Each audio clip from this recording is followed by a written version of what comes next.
Hello everyone, welcome to our channel Nursing Knowledge and Nursing 360. So in today's topic that we are going to discuss, that is congestive cardiac failure or congestive heart failure, और जिसे हम normally हम लोग कहते हैं heart failure. Okay, so there are a lots of causes and lots of things that we need to understand about the congestive cardiac failure. So before going directly into the topic and the causative factors or the other factors, first we will understand that what do you mean by congestive heart failure or congestive cardiac failure. Okay, so first we will start with the proper definitions. So that is, it is a clinical pathological syndrome. It's a clinical pathological syndrome. It means it's a group of symptoms which will be characterized by the failure of the pumping actions of the heart, by the failure of the pumping actions of the heart to meet the minimal metabolic needs of the body tissue, to meet the minimal tissue perfusions in spite of normal or above normal filling pressure. Let's make it simple. Okay, so it's the conditions what will happen due to so many etiological factors, so many causative factors. Our heart will fail to pump the blood to the parts of the other parts of the body. So when heart will fail to pump the blood, what will happen? The other body organ, the blood supply will not be enough to survive for that particular tissue or for that particular organ, right? So ultimately, and that because of that, what will happen? The heart will get more and more pressures, right? Because the blood flow is not circulating to the other body part. Whatever the blood is coming, it's getting over pressures. So in a certain point, what will happen? The heart will fail ultimately. So that is called congestive cardiac failure. Okay. So here, what I did, I draw a diagram. Okay, so let's zoom in the picture and let's make it understand closely. So you will get what is the cardiac output and how the heart fail occur. Okay, we'll have a close look. Okay, we know that cardiac output is that in a minute, okay, how much heart do a systolic diastolic activity and how much blood he will pump out, right? So that is equal to the heart rate. It means in a minute how much beats the heart generates, that into stroke volume. Okay, the meaning of stroke volume is that how much blood will be pumping out from the left ventricle of the heart. मतलब heart के left ventricle से हर एक beat पे कितना ml blood output होता है, उसको हम लोग कहते हैं स्ट्रोक वॉल्यूम. अब स्ट्रोक वॉल्यूम जो है वो बहुत सारा, ये मैंने एक पिक्चर ड्रॉ किया है left ventricle left side of the heart का. इस पे मैं थोड़ा आऊंगा, मैं थोड़ा सा बात में आता हूँ. लेकिन ये जो स्ट्रोक वॉल्यूम है एसबी बहुत सारे चीज के ऊपर उसका एक्शंस डिपेंड करता है. जैसे आपका फर्स्ट पॉइंट हो गया health of the myocardium. Okay, myocardium layer हम सबको पता है कि it's a heart muscle, right? It's a ultimate muscle that give you the constant functioning of the heart. And then preload and then after. So ये तीन चीज आपको बहुत अच्छे से समझना है कार्डियक फेलियर टॉपिक को समझने के लिए. ओके, सो ये left side of the heart है. ओके, ये लेफ्ट एट्रियम है, ये लेफ्ट वेंट्रिकल है, एओर्टा है, राइट? एंड ये एओर्टिक वाल्व है, और ये क्या है? मिट्रल वाल्व है, और बाइकास्पिड वाल्व. ओके, सो क्या होगा जब ये क्या है? ये मायोकार्डियम लेयर है. Okay, the muscle layer of the heart, the middle layer of the heart, that is myocardium. So if anything changes in the myocardium layer due to any infections like myocarditis or anything like lack of oxygen supply, or the person is a constant smoker, or excessive alcohol intake or any reason, if the myocardium layer is getting damaged or if anything plaque formations, जो हम लोगों ने CAD topic में हम लोगों ने पढ़ाई किया था, याद है? सो वहां पे क्या होगा, ये मायोकार्डियम जो लेयर है इस पे कुछ थिकनिंग जैसा आएगा. क्या होगा? कुछ ना कुछ इस पे थिकनिंग जैसा प्रोड्यूस होगा. सो ये मायोकार्डियम लेयर जिसको हेल्दी रहना है, वो अगर किसी न किसी कारण के वजह से वो अगर थिक हो जाए तो क्या वो पहले जैसा फंक्शंस कर पाएगा? वो पहले जैसा फंक्शंस नहीं कर पाएगा. क्यों? क्योंकि उस पर रिजिडिटी आ गया, वो स्टिफनेस हो गया, है ना, वो फंक्शनल लेस हो गया. सो वो जब फंक्शनल लेस हो जाएगा फिर क्या होगा? फिर जो हार्ट का जो पंपिंग एक्शंस है, कॉन्ट्रैक्शंस, रिलैक्सेशन जो एक्शंस है, उस पे कोई ना कोई problem create होगा, right? And so the heart will not contract and dilate properly, right? So to run the proper SV, stroke volume को proper रहने के लिए जो पहला जो फैक्टर्स होना चाहिए कि we need a health of the myocardium, मतलब एक healthy myocardium रहना चाहिए. अगर myocardium में कोई ना कोई एक चेंजेस आ जाता है तो वो क्या करता है, वो स्ट्रोक वॉल्यूम में इफेक्ट कर सकता है. मतलब हार्ट क्या होगा, ठीक से ब्लड को पंप नहीं कर पाएगा, राइट? सो ये हम लोग का पहला वाला हो गया. Now we will see for the preload. What do you mean by preload? The preload is when each beat we know that the heart will contract, right? When the heart will contract and dilate, the beat will come. So each beat there are few bloods will be output from the heart, right? So क्या होता है preload कि ये जो atrium से, मतलब left atrium से left ventricle तक क्या होगा, ब्लड सप्लाई आएगा, है ना? और ये जब ब्लड, ये जो लेफ्ट वेंट्रिकल है, ये जब ब्लड से फिल हो जाएगा,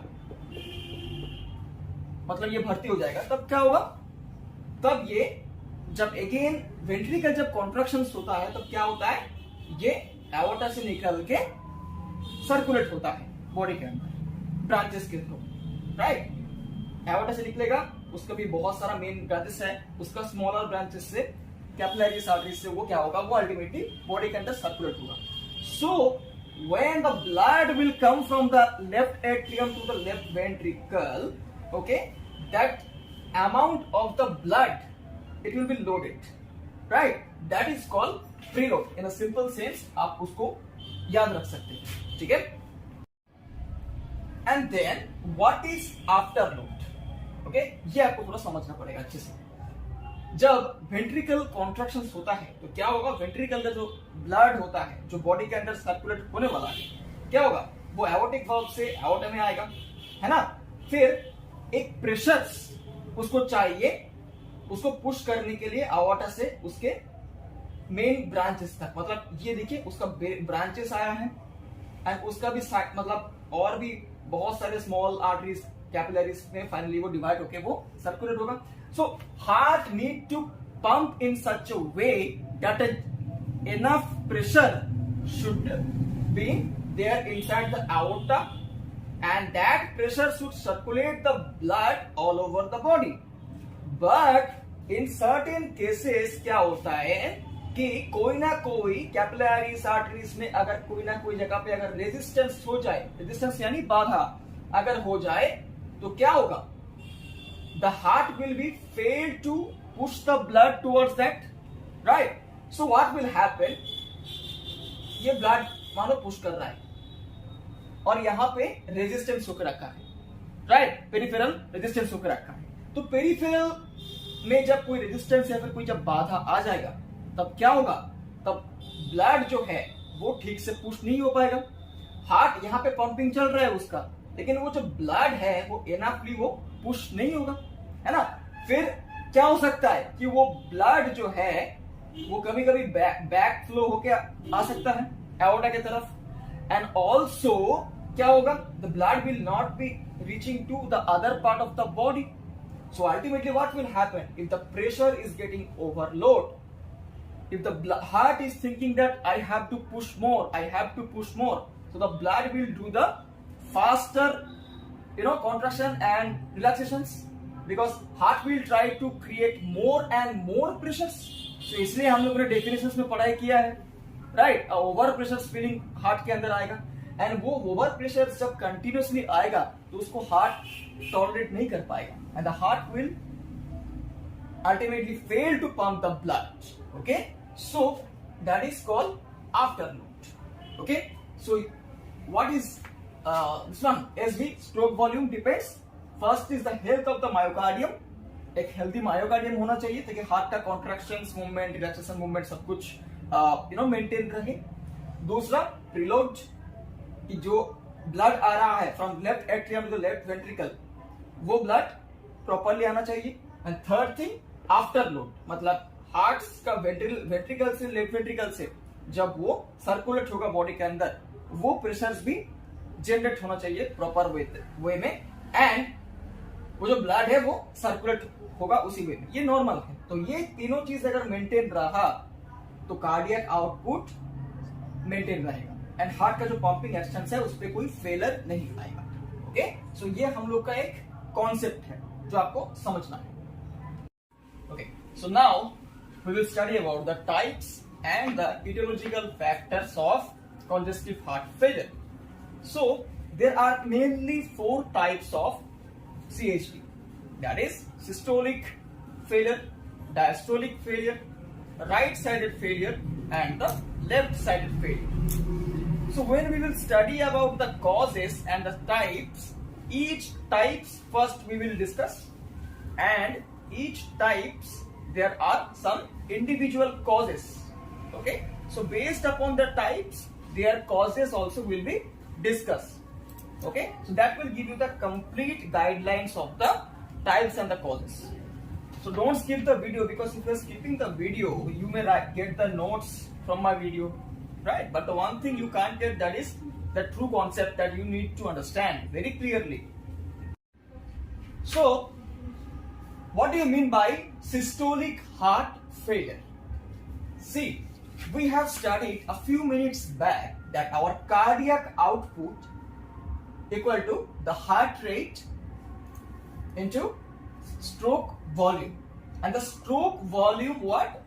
The ventricles will contract, the blood will be going out from the ventricles. That is called stroke volume. And the stroke volume, it depends upon the 3 factors mainly: the health of the myocardium, the preload, and the afterload. Now in certain cases, चलो आप imagine कर लो कि myocardium layer जो है वो किसी ना किसी कारण के वजह से उस पे क्या होगा, उस पे कोई ना कोई सिग्निफिकेंट कुछ चेंजेस आएगा. चलो मान लो कि वो आइदर डैमेज हो चुका है ना, या फिर उसमें कोई रिजिडिटी आ गया, या फिर the myocardium layer got infections. It means the myocarditis.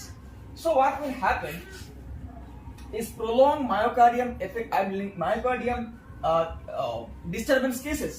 The myocardium layer may get degenerate permanently.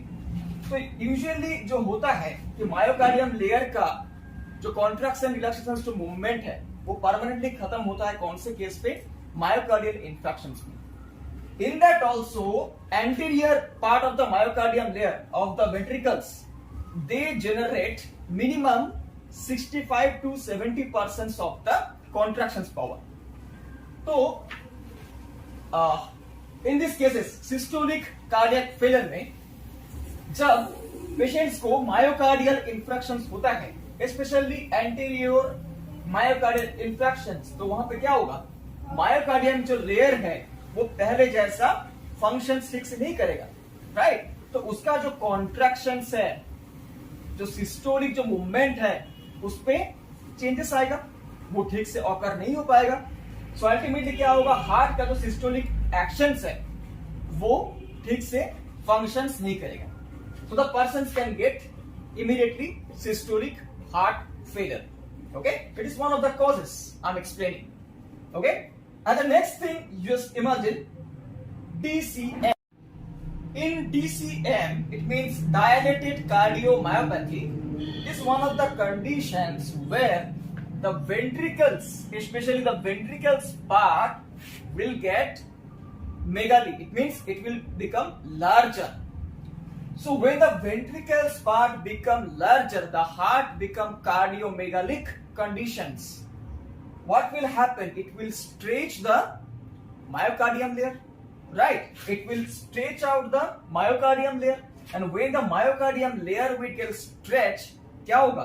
Myocardium layer धीरे धीरे thin होना शुरू होगा, and जब myocardium layer जब thin होना शुरू होगा, जब हार्ट का ventricular size जब बहुत increase हो जाएगा, तब क्या होता है कि जो thin मायोकार्डियम लेयर है उस पे ठीक से कॉन्ट्रैक्शंस पावर जनरेट नहीं होता है ना? फिर उस पे क्या होता है? उस पे अल्टीमेटली सिस्टोलिक फेलियर होता है, और जब सिस्टोलिक फेलियर होता है अल्टीमेट, तो क्या होगा कि पेशेंट्स का जो हार्ट है वो हार्ट ठीक से सिस्टोल नहीं कर पाएगा. So ultimately it will lead to the systolic heart failure. So this is how the myocardium health will ultimately affect our SB. It means stroke volume, and when the SB will be affecting, what will happen? The heart will not pump out the enough blood. The ventricles will be failed to systole, and the blood will not come out from the heart, right? And ultimately it will lead to the less cardiac output, and finally it will lead to the systolic heart failure, right? समझ में आ गया आपको बहुत clearly? ये हम लोग का एक फैक्टर अभी हो गया. Now second factor, that is preload. So preload को समझने के लिए,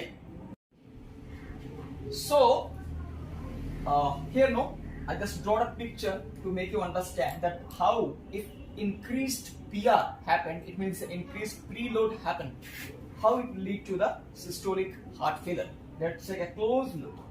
So ये हम लोग का हार्ट है, नॉर्मल है. So यहाँ पे preload है 140 ml. सो हार्ट को इनफ कॉन्ट्रैक्ट करना है ताकि minimum amount, example 70 ml of blood उसको वेंट्रिकल से हर एक बीट पे आउटपुट होना है एओर्टा के थ्रू. बट यहाँ पे क्या हो रहा है, मायोकार्डियम का डीजेनरेशन की वजह से यहाँ पे क्या होगा, या फिर अगर किसी पेशेंट का बीपी या फिर कोई भी ब्लड वॉल्यूम अगर ज्यादा हो तो क्या हो रहा है, वहां पे प्रीलोड ज्यादा हो रहा है. लेकिन हार्ट जो है उसी सेम पावर में, सेम कॉन्ट्रैक्टेंस फोर्स में वो क्या कर रहा है, अल्टीमेटली उसको इजेक्ट कर रहा है अपने वेंट्रिकल से बाहर. अब उसको करना था 70 ml, अब हार्ट ने कितना इजेक्ट किया, 40 ml, है ना? तो कितना ml यहाँ पे रह गया, 30 ml यहाँ पे एक्स्ट्रा रह गया, है ना? लेकिन ये अगर 70 ml आउटपुट करता तो यहाँ पे कितना होता, 140 माइनस 70 होता, राइट? बट इसने क्या किया, इसने 40 ml ब्लड को आउट किया अपने वेंट्रिकल से उसी सेम फोर्स से. और यहाँ पे प्रीलोड क्या हो रहा है, धीरे धीरे वेंट्रिकल्स के अंदर प्रीलोड धीरे धीरे वेंट्रिकल्स के अंदर इवेंचुअली बढ़ रहा है, because Venus return also is working over here. Venus return के थ्रू कुछ ना कुछ ब्लड वहां पे कंज्यूम होगा, एंड वो जब ब्लड कॉन्टिन्यूअसली कंज्यूम होता जाएगा, फिर क्या होगा, अल्टीमेटली हार्ट के अंदर जो प्रीलोड है, जो amount of blood will be more consuming inside the heart rather than it should go out. Okay, मतलब हार्ट के अंदर जो ब्लड है वो धीरे धीरे जमना स्टार्ट हो जाएगा, लेकिन वो बाहर की तरफ कम आउटपुट होगा. सो प्रीलोड अल्टीमेटली क्या होगा, वो इंक्रीज होगा. और उसी सेम फोर्स में अगर हार्ट नहीं काम कर पाया, अगर हार्ट का सिस्टोलिक फंक्शन धीरे धीरे क्या होगा, अल्टीमेटली वो फंक्शनल लेस होना शुरू हो जाएगा. फिर अल्टीमेटली हार्ट को क्या होगा, systolic heart failure. Okay, so increased preload क्या होगा, ultimately will lead to the systolic heart failure. Okay, आपको ये समझ में आया? सो हाउ द प्रीलोड में इंक्रीज, प्रीलोड का इंक्रीज होने का कारण क्या हो सकता है? एक हो सकता है कि एओर्टिक रीगर्जिटेशन की वजह से, मतलब जब वेंट्रिकल उसी सेम फोर्स में एओर्टा के अंदर ब्लड को पुश कर रहा है ताकि ब्लड वेंट्रिकल से निकल के पूरे बॉडी में सर्कुलेट हो जाए, लेकिन कोई ना कोई रेजिस्टेंस के कारण या फिर एओर्टा के अंदर कोई भी एनाटॉमिकल एबनॉर्मलिटीज के कारण क्या होगा, एओर्टा के अंदर से वो जो ब्लड है वो ब्लड आउटपुट नहीं हो रहा है, वो एओर्टा से वापस कहां पे आ रहा है, वेंट्रिकल के तरफ, है ना। फिर वेंट्रिकल के तरफ जब वापस वो ब्लड आ रहा है तो अल्टीमेटली क्या हो रहा है, प्रीलोड जो है वो इंक्रीज हो रहा है। और क्या हो सकता है, मिट्रल रिगर्जिटेशंस, मतलब मिट्रल वाल्व कहां पे रहता है, left atrium and left ventricle के बीच में जो वाल्व रहता है उसको कहते हैं मिट्रल वाल्व। तो ये जो ब्लड है ये कभी कभी क्या हो सकता है, ये ब्लैक फ्लो होके लेफ्ट एट्रियम के तरफ आ जाता है, क्योंकि वाल्व के अंदर जो मिट्रल वाल्व है उस पे कोई ना कोई चेंजेस है, उसके अंदर कोई ना कोई वाल्व में भी डैमेज हो सकता है ना। तो क्या हो सकता है, अल्टीमेटली जो ब्लड है वो instead of going to the aorta, some of the amount of the blood it may come to the left atrium. फिर क्या होगा, लेफ्ट एट्रियम की तरफ वो जा रहा है, तो लेफ्ट एट्रियम क्या करेगा, उसको पुश करके फिर से वापस उसको लेफ्ट वेंट्रिकल की तरफ भेज देगा, मतलब उसी चेंबर में फिर से वो ब्लड वापस हो सकता है। तो अल्टीमेटली क्या हो रहा है, रीगर्जिटेशन हो रहा है, मतलब back flow of the blood यहाँ पे चल रहा है। तो जब कंटिन्यूअसली वो बैक फ्लो चलता ही जाएगा, फिर क्या होगा, instead of cardiac output the preload will be more and it will lead to ultimately finally the systolic cardiac failure. Okay, so ये दो मेन कारण है कि myocardium degenerations and increase preload. So now we will see the diastolic heart failure. In a simple sense कि heart का जो diastolic functions है वो लॉस हो, लेकिन वो फंक्शंस एक कारण के लिए, एक रीजन के लिए वो लॉस नहीं होगा, उसके पीछे मल्टीपल फैक्टर्स काम करेंगे। पहले हम लोगों ने देखा था, पहले मतलब सिस्टोलिक हार्ट फेलियर में क्या होता है, ये जो मायोकार्डियम था ये कार्डियोमेगली की वजह से क्या हो गया, वो थिन हो गया था, ओवर स्ट्रेचिंग हो गया था, लाइक अ बलून। आप एक बलून के अंदर वाटर या फिर आप एयर पुश कर रहे हो, तो बलून जितना स्ट्रेच होगा क्या होगा, बलून का जो ऊपर का जो लेयर है वो धीरे धीरे पतला हो जाएगा, है ना, वो धीरे धीरे थिन हो जाएगा। लेकिन यहाँ पे क्या होगा, डायस्टोलिक फेलियर में क्या होता है, ये जो मायोकार्डियम लेयर है ये due to myocarditis, due to myocardial infarction यानी हार्ट अटैक, जहां पे हार्ट लेयर क्या होता है, परमानेंटली डैमेज होता है, या फिर कॉन्स्ट्रक्टिव पेरिकार्डाइटिस, मतलब पहले ऊपर में कौन सा लेयर रहता है, pericarditis, then pericardium, myocardium and endocardium. तो pericardium it is the outer most layer of the heart.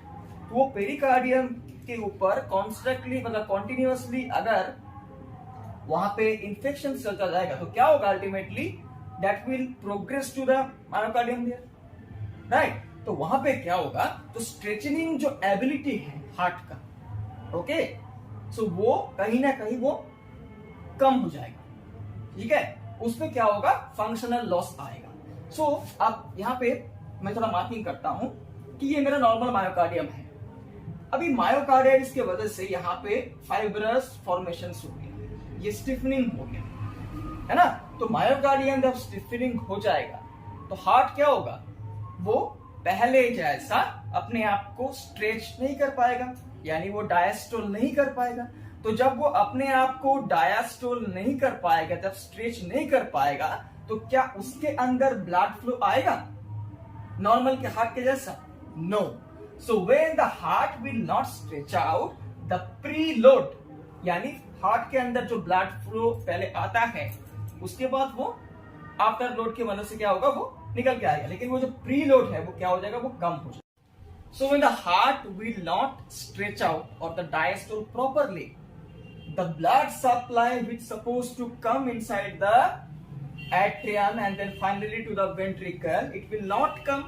So ultimately क्या होगा, प्री लोड जो है वो कम हो जाएगा, एंड प्री लोड कम होगा, उसके साथ साथ जो आफ्टर लोड है वो भी इंक्रीज होना शुरू होगा। अब वो आफ्टर जो लोड है वो इंक्रीज होना कैसे शुरू होगा, अभी हार्ट के अंदर तो ब्लड ठीक से नहीं पहुंच पा रहा है, वो प्रीलोड नहीं हो पा रहा है, क्योंकि हार्ट ठीक से डायस्टोल नहीं कर पा रहा है अपने आप को, है ना। So due to hypertension, you just imagine कि वेंट्रिकल से जो ब्लड बाहर जा रहा है, बाहर की ब्लड वेजल्स में ब्लड का जो प्रेशर है वो बहुत हाई है, तो हार्ट को उतना ही प्रेशर, उससे कहीं ज्यादा प्रेशर चाहिए उसके अगेंस्ट में ब्लड को पुश करने के लिए।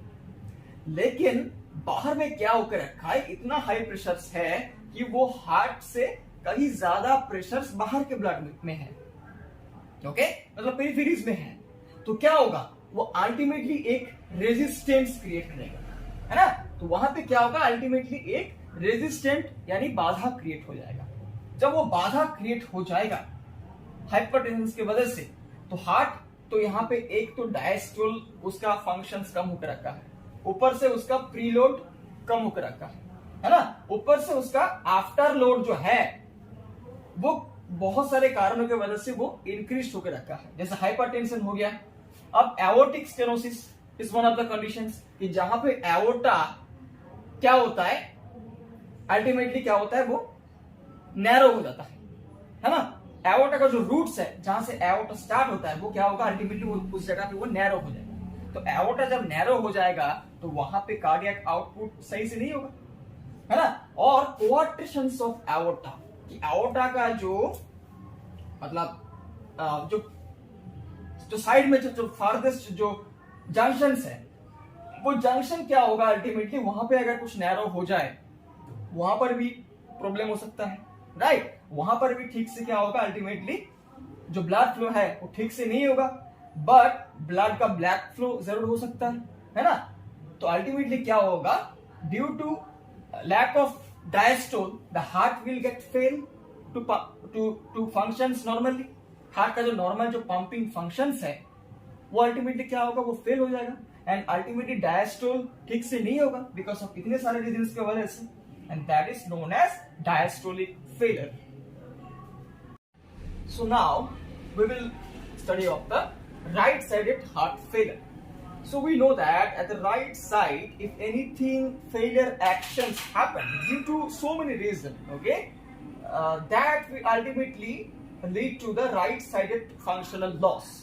So we know that the blood circulation process in such a way that from the superior vena cava and from the inferior vena cava, the deoxygenated blood will come to the right atrium, and from the right atrium it will come to the right ventricle, right, to the systole of the atrium through the tricuspid valve, and from the ventricle the pulmonary arteries, left and right pulmonary arteries, the deoxygenated blood will move towards the lungs for the purifications. This is the normal process. But you know, what if anything happened with the pulmonary arteries? Example, pulmonary stenosis and pulmonary hypertension. Now look at very carefully. So pulmonary stenosis means is ultimately the narrowing of the pulmonary trunks. It means the pulmonary arteries will become narrow. So now the pulmonary arteries will become narrow from the heart, I mean from the ventricle, that blood which was going to the lungs for the purifications, जो blood था जो purifications के लिए lungs पे जा रहा था, उस पे क्या होगा, वो ठीक से नहीं पास कर पाएगा क्योंकि यहाँ पे नैरो होकर रखा है। तो अल्टीमेटली क्या होगा, हार्ट ठीक से उसका जो राइट साइड जो एक्शंस जो है, उसका जो राइट साइड का जो पंपिंग एक्शंस है, उस पे धीरे धीरे क्या आएगा, फेलियर आएगा, and that ultimately will lead to the right sided failure. And now pulmonary hypertension. In case of hypertension cases, what will happen? The excessive pressure will be there inside the pulmonary artery and the pulmonary trunks. So, and that pressure will be more than the ventricular pressure. So the blood will not move to the pulmonary arteries by ventricular systole. If the ventricle need to push the blood, he need to push more than the pressure which is already existing inside the pulmonary arteries. मतलब pulmonary artery के अंदर उसको अगर blood को push करना है तो उसको ज्यादा कॉन्ट्रैक्शंस पावर चाहिए ताकि वो ब्लड को ठीक से पल्मोनरी ट्रंक में वो पुश करके लंग्स में भेज पाए। लेकिन क्या हो रहा है, यहाँ पे हाइपरटेंशन है, पल्मोनरी हाइपरटेंशन है, तो लंग्स का जो आर्टरी है जो हार्ट का वेंट्रिकल से डीऑक्सीडेंट ब्लड लेके जा रहा है, वहां पे क्या होगा, एक रेजिस्टेंस हो जाएगा। तो वो जब रेजिस्टेंस होगा, वो अगर कंटिन्यूसली चलता जाएगा तो क्या होगा, हार्ट यहाँ पे पंप कर रहा है लेकिन वो ठीक से ब्लड को पुश नहीं कर पा रहा है। तो अल्टीमेटली क्या हो रहा है, अल्टीमेटली आफ्टर जो लोड है, जो आफ्टर लोड है वो क्या हो रहा है, वो हाई हो रहा है। So ultimately continuously after load जब हाई होता जाएगा, फिर हार्ट का जो नॉर्मल फंक्शंस है, जो पंपिंग जो एक्शंस है, उस पे प्रॉब्लम आएगा। सो वो राइट साइड रिलेटेड है and that ultimately will lead to the right sided heart failure.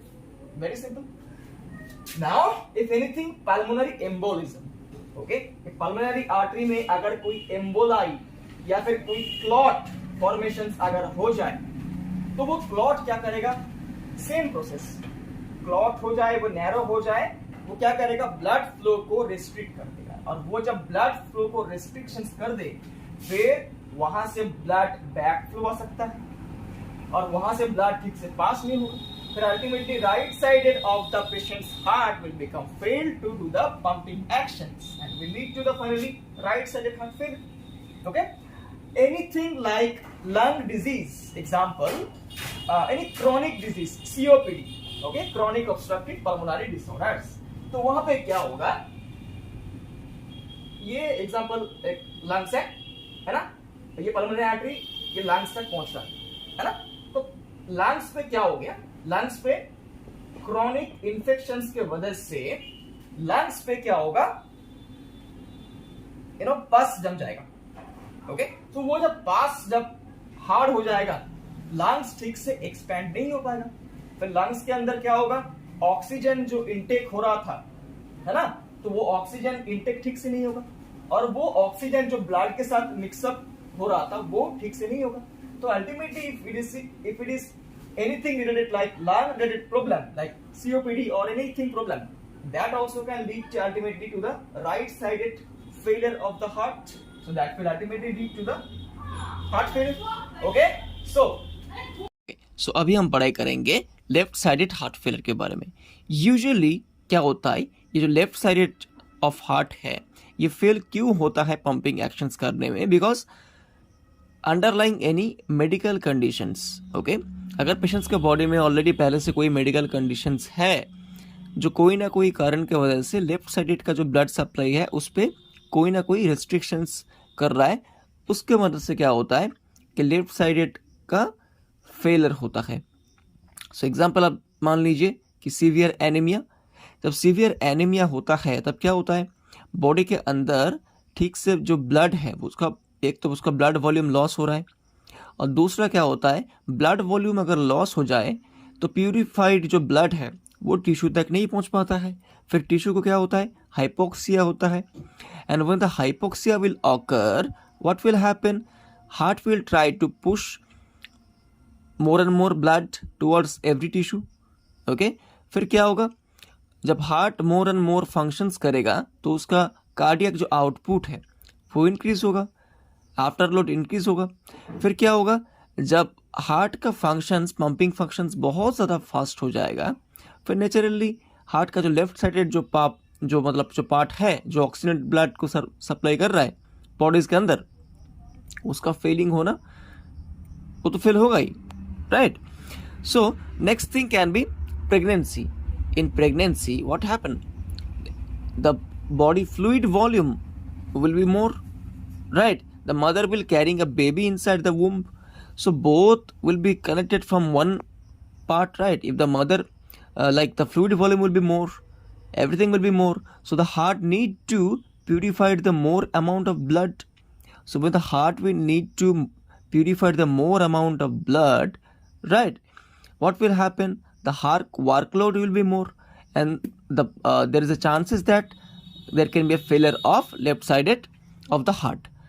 The next, vitamin B deficiency. Vitamin B deficiency बहुत सारे केसेस में हो सकता है, wait very very chronic alcoholism cases, ऐसे बहुत सारे केसेस में हम लोग विटामिन बी डिफिशियंसी देख सकते हैं। लेकिन विटामिन बी डिफिशियंसी में एक्चुअली में होता क्या है कि विटामिन बी डिफिशियंसी की वजह से बॉडीज के अंदर लैक्टिक एसिड प्रोडक्शन ज़्यादा होता है और वो लैक्टिक एसिड जब प्रोडक्शंस करेगा तो वो क्या करेगा, वो वैसो डायलेशंस में हेल्प करेगा। तो वो जब वैसोडायलेट जब हो जाएगा कंस्टेंटली, फिर उसका जो ब्लड जो सप्लाई है वो ठीक से वहाँ पे नहीं हो पाएगा, राइट। फिर अल्टीमेटली क्या होगा, जब कांस्टेंट वैसोडायलेशंस होगा तो अल्टीमेटली उस जगह पे ब्लड जब सप्लाई नहीं हो जाएगा, मतलब cardiac output and tissue perfusion जो डिमांड है उन दोनों में इम्बैलेंस हो जाएगा, राइट। फिर हार्ट का जो फंक्शंस है, लेफ्ट साइड का जो फंक्शंस है वो मीट नहीं होगा, so ultimately it will lead to the left sided heart failure. And then example, excessive active of thyroid gland, it means hyperthyroidism, right. Hyperthyroidism में क्या होता है, बॉडी का जो मेटाबॉलिक रेट है वो इंक्रीज होता है, तो हर एक टिश्यू को क्या चाहिए होता है, हर एक टिश्यू को मोर एंड मोर ऑक्सीजन चाहिए होता है। तो मोर एंड मोर ऑक्सीजन चाहिए तो हार्ट को क्या करना पड़ता है, उसको मोर एंड मोर फंक्शंस करना पड़ता है ना। उसका जो कार्डियक आउटपुट है ना, उसका जो रेट है वो ऑटोमेटिकली इंक्रीज होगा।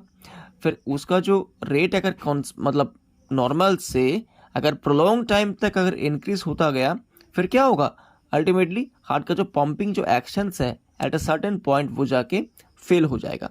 Okay, so those all the ultimately medical conditions for which the patients left sided heart can get easily fail.